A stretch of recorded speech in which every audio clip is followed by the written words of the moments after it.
Welcome back to my hardcore Ironman only playable in PvP worlds. If you kill this account, you will get a bounty of 250 million GP. In the last episode we started the Zora adventure and got up to 100 KC with a unique. This episode is all about preparations for leagues. I'm going to complete quite a few goals and get some last PvP adventures before the league starts. Sit back, grab yourself a drink and a snack, subscribe if you like this type of content and enjoy the video. And that is 69 Fletching, very nice level. Collected a bunch of maple logs from the kingdom the last weeks and that got me a lot of fletching levels, passively going to get fletching up with the logs, and we can now make rune crossbows. One of the things I need to do to prepare leagues is make a lot of money, and fletching is a pretty nice way to make money. I can make bows and high elk the bows later on. So that's one thing I'm going to focus on because I'm not getting any combat XP while making money this way. So it's a very nice method for me right now.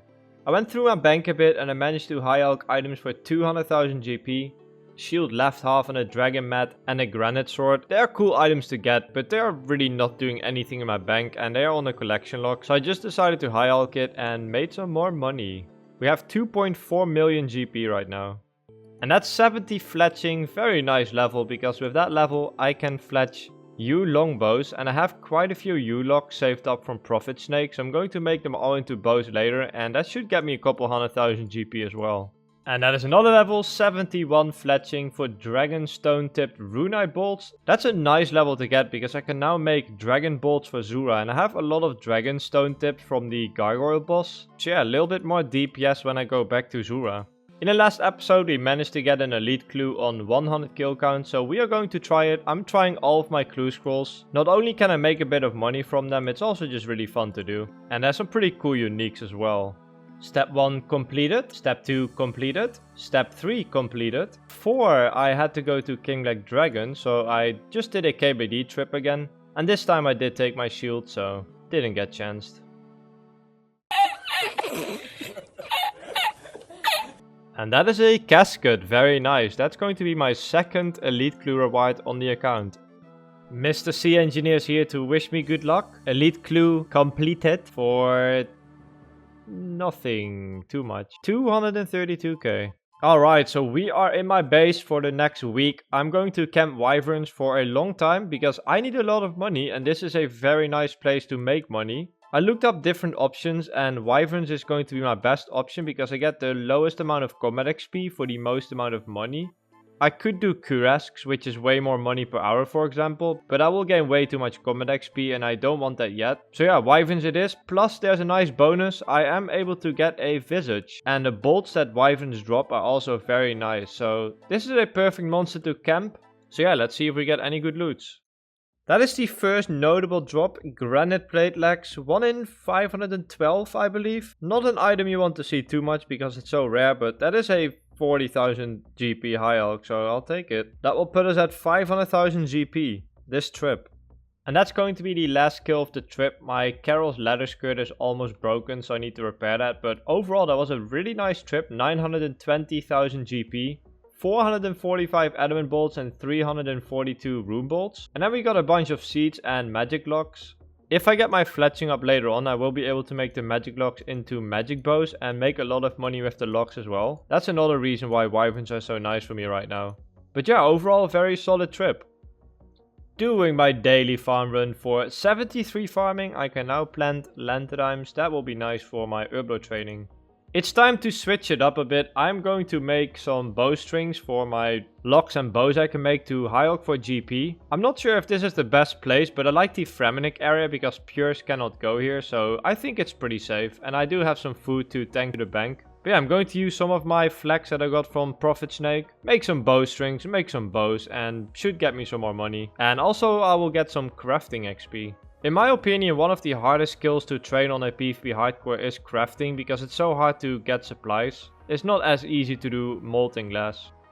And there we go, that's a free crafting level, 57 crafting. And there we go, that's 600 bowstrings. That's enough to make all of my yew longbows and a few maple longbows, so I will probably get about 400,000 GP out of that. All of the bows are fletched, and that is nearly 300 yew longbows and 300 maple longbows. Very nice. Back at Wyverns to make some more money, and that's the first nice drop, a dragon plate skirt. Good start of the trip, because that's 162,000 GP high elk. So I just noticed this guy here. It's actually the first guy I've seen at Wyverns, and he's a nearly max like 70 defense mat level, so pretty scary. I don't think he's coming in though, because he doesn't have the level for Wyverns. But yeah, I'm just going to log out. It's pretty late here. Tomorrow I will wake up and just continue the trip, and hopefully no one have located me. It's the next day, and we got another pair of granite legs. And as you can see the chat box, we also got dragon plate skirts. So this is a very nice trip once again. We have nearly 1 million in GP. And look at the bolts. Over 400 adamant bolts again. 200 rune bolts, some seeds, some gems. Wyverns is such a nice monster camp. And that's the end of the trip. We made 750k and we got some nice supplies. And I decided to use the gems for jewelry and high elk that for more money as well. Alright, we are splash high elking, and as you can see in my inventory, we have a bunch of crap to high elk. The jewelry I talked about earlier and the bows that we made earlier. So yeah, that should definitely get us a couple 100,000 GP. There we go, we high elked most of the cheaper stuff and we made 323k, and we have the bows left, which I will high elk over time, so very nice. Right, so the second stage of my preparations is buying a lot of runes. I want to buy 300,000 fire strikes that I can use during leagues, and that should get me 94 magic on this account for ice barrage, so that's a very nice level I think. Which is also the max magic level I can get for my combat, so I'm basically maxing out my magic, which is always a good idea on this account. And yeah, I decided to complete the Hand in the Sand quest because I have access to the Yanil store. I can buy nature runes here and just splash runes as well, I guess. So yeah, I guess we have to start early on buying runes because this will probably take a while.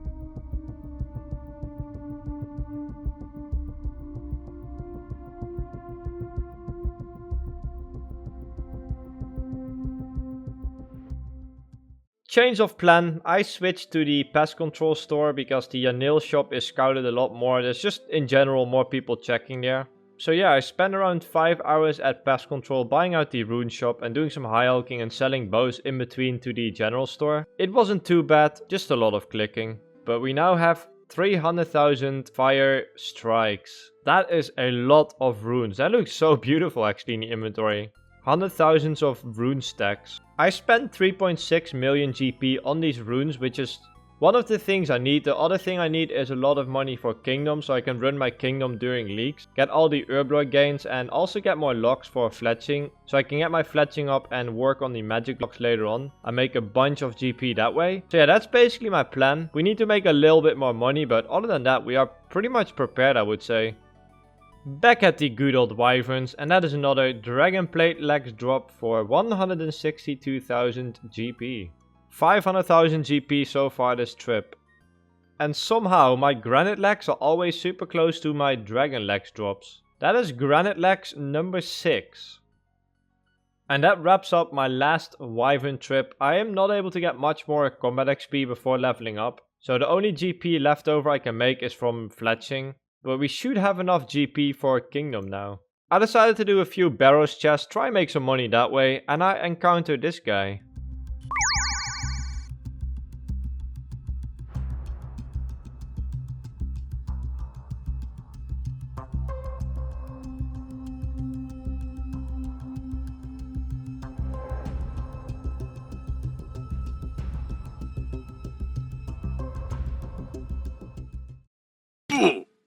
We are here to check my kingdom for the last time, probably in a long time. Got 2200 maple logs for some more fletching and some more herbs. And we are going to put all of this GP into kingdom. There's nearly 1 million GP left, so Going to put in 2.5 million GP, so that's 3.5 mil in the coffer right now. And I will fill this up later, but for now this will do for quite a long time. Beautiful. Of course, I cannot forget about the Tears of Runecrafting minigame. That is level 45, Tears of Gothics, beautiful. Probably do this weekly during leagues, but I'm not sure because it's kind of a scary area. And we got one less Fletching level out of the Kingdom locks, 72 Fletching. I think it's possible to get 99 Fletching with just the Maple lock. Like I said in last episode, you put money in that dude and he just produces all these items for you. It's so broken. I mean, it feels broken to me because I haven't used the bank in a long time, but I'm digging it. And that's all my Trailblazer preparations completed. I'm going to do some AFK thieving and probably some splashing before the league start. Just chill out a bit on this account before I say goodbye to this account for a very long time. I guess this is a perfect time to explain, but basically I'm going to put this account on hold and play the league for 2 months. Maybe shorter if it's not as exciting for the full 2 months. But yeah, I'm going to fully focus on Trailblazer League. And when I end that, I will be going back to the Karamja project, do some more Inferno practice and finish that project, which will also take a while. And once that is all wrapped up, I will go back to either the PvP Hardcore Ironman or my 1 Defense Hardcore Ultimate Ironman. I'm not sure yet. I like both accounts, but probably going back to the PvP account because I like it a bit more. Maybe I can do both, we'll see. But yeah, that's the plan for now, so hopefully I updated you guys on that because I've been getting a lot of questions about it, but yeah, that's my game plan for now. These are all of the items and stats that I got on the account so far playing this account. Not too bad, we are definitely getting somewhere with the items and the stats, but of course there's many more items and goals to complete on this account, but that's for the future. Hope you guys enjoyed this video. If you did, make sure you give it a like and subscribe if you haven't already. And I'll see you guys very soon with Trailblazer videos. Stay tuned for that, guys. Have a nice day.